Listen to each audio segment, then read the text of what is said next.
Par un beau matin d'été, Huguette Boucher sirotait un café dans un petit resto de Québec. À la retraite depuis quelques mois, Huguette avait le goût de s'engager dans un projet emballant. Elle ne le savait pas encore, mais une rencontre imprévue était sur le point de lui fournir une occasion en or. Moi, j'ai découvert la corderie tout à fait par hasard. À un moment donné, je me suis retrouvée dans un casse-croûte pour un petit lunch rapide et arrive à côté de moi, tout énervé, un jeune homme qui s'en allait animer un atelier à la corderie. Et il m'a parlé un petit peu de ce qu'il allait faire. Et comme je suis une aventurière de cœur, donc j'ai embarqué dans cette aventure. J'ai dit, je vais le suivre. Je vais aller voir qu'est-ce que ça a l'air. La corderie, c'est un réseau d'échange de services ouvert à toutes les personnes qui ont le goût de s'entraider et de se faire des amis. Être accordeur, c'est une autre façon d'améliorer son quotidien en échangeant son temps et ses talents. Et ça, on en a tous. Avec la corderie, il y a une caractéristique qui est bien importante. On était tous des gens égalitaires, c'est-à-dire qu'il n'y a pas de statut social, il n'y a pas de possession non plus, argent, etc. C'est une des raisons au point de départ là, qui m'ont incité. Je me suis dit, m'a trippé là-dedans, puis il n'y a pas d'âge pour ça. À la corderie, on ne consomme pas, on s'entraide. Chacun fait pour les autres ce qu'il sait faire. En échange, il peut demander à d'autres de lui rendre service pour ce qu'il ne peut pas faire lui-même. Le temps est notre monnaie d'échange. Annick Morneau est une fille bourrée de talent. Membre de la corderie depuis plusieurs années, elle y est très active. Ses services sont en demande croissante. Les services que j'offre à la corderie présentement sont les services de couture. Donc, je fais beaucoup de réparations, que ce soit des bas de pantalon, des chemises. Je me suis même attaquée à des vestons, mais c'était super simple. Après ça, j'ai offert aussi des services de confection de desserts pour des activités spéciales. Par exemple, je sais pas, moi, vous recevez un vendredi soir, vous êtes occupé toute la semaine, ben je peux vous faire un gâteau pour 12 personnes ou pour 8 personnes si on le sait d'avance. Les échanges reposent sur le temps et non sur l'argent. Ainsi, lorsqu'Annick travaille 1 heure à la préparation d'un dessert dont elle seule a le secret, le membre qui reçoit ce service lui remet un chèque de temps d'1 heure. Annick dépose alors le chèque à la corderie qui crédite l'heure à son compte tout en la débitant du compte de celui qui va se régaler.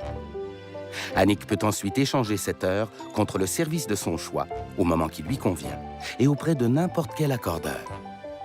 C'est une source de service, c'est une source d'entraide, c'est une source de solidarité, puis ça vient à quelque part renouer les fils qu'il y avait anciennement dans les petits villages où on avait des grosses familles, il y avait toujours quelqu'un qui pouvait nous aider, mais là, avec notre train de vie où ce qu'on est soit célibataire ou on est deux avec juste un enfant, où on a moins de liens avec notre communauté, avec notre famille, des fois on est plus loin, donc la corderie nous permet d'avoir un réseau qui peut être là pour nous aider, pour nous dépanner, pour nous donner des conseils, et puis pour s'amuser aussi carrément, parce que la corderie, oui, on a des échanges, mais des fois, il y a des activités pour le fun aussi.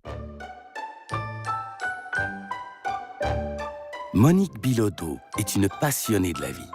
Pour elle, la découverte de la corderie a d'abord été l'occasion de vivre une passion qui lui semblait inaccessible. C'est un de mes amis qui m'a parlé de ça, qui m'a dit toi, tu peins des oiseaux, tu sais, sur tes tableaux, tout ça. Bien, à la corderie, ils font de l'observation d'oiseaux. Moi, en premier abord, c'est ça qui m'attirait à la corderie. À travers les échanges, le talent de chacun est mis à disposition des autres. Monique, elle, offre aux accordeurs ses services de peinture d'intérieur. Quand un membre veut redonner du piquant à son appartement, il consulte le répertoire des offres de services. Si l'offre de Monique l'intéresse, il la contacte et prend rendez-vous. Au moment convenu, Monique se présente chez lui afin de l'aider en mettant ses talents en œuvre. Encore de bons moments en perspective autour des pinceaux. C'est comme un nouveau mode de vie, finalement. C'est plus au niveau humain qu'on se rencontre puis qu'on échange. Si on voit que quelqu'un a besoin d'un petit coup de main, bon, on va y donner. C'est comme moi, si je vois que quelqu'un a vraiment besoin de faire peinturer son appartement puis il est vraiment mal pris, je vais aller le faire, pareil. C'est tout simplement les relations humaines dénuées du rapport d'argent. Tout simplement, on supprime la relation d'argent, puis tout va bien. En plus d'organiser et encadrer les échanges entre les membres, la corderie a mis en place plusieurs activités pour améliorer les conditions de vie des accordeurs. Originaire du Mexique, Andrés Mercado participe au groupe d'achat de la Corderie depuis son arrivée au Québec. Ça lui a permis de faire un tas de belles rencontres et de s'intégrer rapidement à son nouveau milieu de vie, tout en réalisant de bonnes économies sur son petit budget. Quand on est arrivé au Québec, on connaissait vraiment pas beaucoup de monde. À partir du moment où on a commencé à fréquenter les gens de la Corderie, notre réseau s'est élargi tout d'un coup. C'est devenu comme une extension de notre réseau social qui ne représentait pas un effort de bien paraître, de se présenter. Les rapports entre les personnes se donnaient naturellement et ils étaient très sympathiques avec nous parce qu'il n'y avait pas une raison de profit derrière l'échange de services. Il y avait une envie de partager. Une fois par mois, les membres prennent en charge les activités du groupe d'achat. C'est la version moderne d'un magasin général où on peut se rencontrer et passer du bon temps avec d'autres accordeurs. Au menu, des produits de qualité, des aliments bio et équitables et des économies qui font du bien. En échange de leur travail, les membres qui animent le groupe d'achat reçoivent un crédit d'heure qu'ils peuvent ensuite échanger contre les services de leur choix. À la Corderie, on ne dépense pas d'argent, on dépense de la motivation, on dépense le vouloir partager, on dépense notre temps qui est peut-être la chose celle qui a la plus de valeur. Le réseau à Corderie est encore jeune. Pourtant, il comptera bientôt plusieurs milliers de membres au Québec et ailleurs dans le monde. Alain Philippe est président de la Fondation Massif qui participe au développement du réseau en France.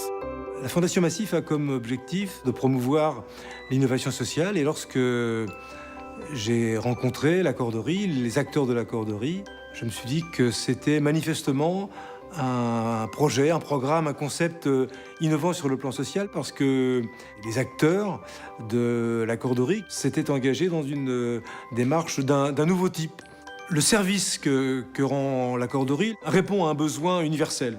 C'est le besoin des gens d'accéder d'une part au savoir, à la connaissance, source d'émancipation. C'est aussi le besoin d'accéder à la propre connaissance d'eux-mêmes et à la propre connaissance de leurs capacités et à les exprimer. Le concept de la Corderie permet tout cela. Une des grandes forces du concept de la Corderie, c'est que tout en répondant à des besoins universels, il est suffisamment souple pour être adapté à des réalités culturelles distinctes. Les expériences menées à Paris et à Chambéry en font foi. Ce que nous voulons, nous, dès le départ, ce qui n'était pas le cas ici au Québec, c'est que les collectivités publiques, la mairie de Paris par exemple pour Paris, le conseil régional Rhône-Alpes pour l'expérience de Chambéry, les collectivités publiques soient impliquées dans le devenir, dans la construction du projet, de sorte qu'elles pourront apporter, outre des financements ou par des financements, la pérennité du projet. Nous serons à ce moment-là un accompagnateur, nous serons un bailleur de fonds toujours, mais nous serons moins présents que nous le sommes ici, même si nous gardons la propriété intellectuelle de ce concept que les Québécois nous ont cédé. La première accorderie a vu le jour à Québec, au cœur de Saint-Roch, quartier populaire en cours de revitalisation sociale et économique. C'est là que travaille Madeleine Provencher, directrice générale du réseau Accorderie. La première accorderie a été fondée en 2002 à Québec par la Fondation Saint-Roch de Québec et la Caisse d'économie solidaire Desjardins de Québec. Ces deux organisations avaient comme objectif de lutter contre la pauvreté et l'exclusion sociale de façon simple, humaine et novatrice. Ça fait maintenant 10 ans que les fondateurs financent le projet et participent à sa gouvernance. Ils travaillent aussi de façon soutenue à faire connaître et reconnaître le concept accorderie au Québec et à l'étranger. Les fondateurs ont aussi encouragé, en juin 2011, la transformation de l'accorderie de Québec en coopérative de solidarité. Cette transformation, en fait, c'est un projet pilote qui donne le plein pouvoir aux accordeurs, puisqu'ils sont majoritaires au conseil d'administration de la nouvelle coopérative. Pour ce qui est du réseau Accorderie, il a été fondé en 2007 pour permettre à d'autres communautés d'implanter des accorderies dans leur localité. Le réseau accompagne l'émergence et la croissance des accorderies. Il leur fournit des outils et des nouvelles pratiques. Il se préoccupe aussi de permettre aux accorderies de s'échanger entre elles des procédés puis des trucs. On compte 5 accorderies dans le réseau québécois. Il y a aussi une accorderie en prédémarrage à Sherbrooke. Disons qu'à terme, si les partenariats se poursuivent et continuent à bien se développer, le réseau devrait compter une quinzaine d'accorderies un peu partout au Québec, dont certaines dans des régions rurales. Les principaux avantages de faire partie d'une accorderie sont la simplicité du système, le plaisir de partager et les économies potentielles qu'on peut y faire. Et qu'y a-t-il de plus agréable que de faire plaisir à d'autres en se rendant utile? Tout ça, simplement en échangeant son temps et ses talents. Dans une collectivité, l'accorderie brise l'isolement entre les individus. Elle réinvente, en quelque sorte, les solidarités naturelles comme l'entraide entre les amis, les voisins ou les membres d'une même famille. L'accorderie crée du lien social en permettant aux gens d'avoir une bonne raison de se fréquenter. Et ça, c'est quelque chose qui rapporte beaucoup à une collectivité.